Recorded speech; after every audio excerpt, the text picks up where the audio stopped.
Hey everyone, Momo the Builder here. Today I'm going to show you interior shots of what the car sounds like from a standstill. This is a 2019 Mazda CX-5 signature trim.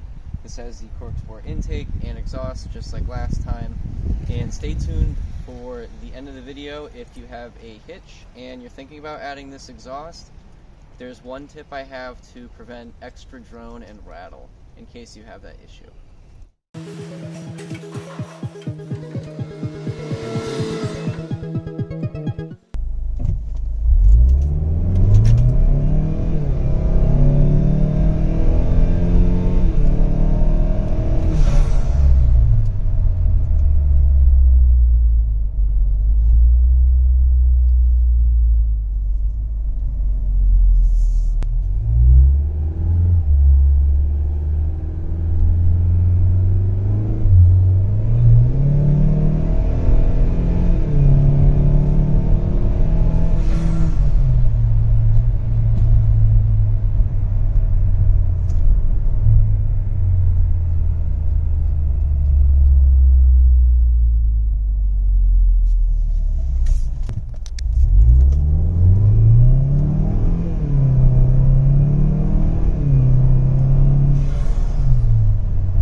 Alright, so for that drone and rattle that comes with the Corksport exhaust and a hitch is that this little welded harness piece that attaches the muffler to the grommet here actually touches the hitch part here, and in the wintertime or even the summer on a cold start, what's going to happen is this entire piece moves with the rest of the exhaust, and as a result it rattles on this metal hitch piece here.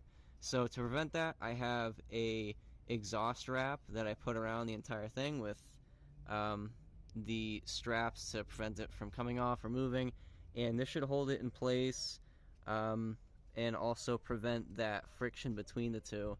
So ever since I did that, I never experienced the cold start rattle or excess drone within the cabin.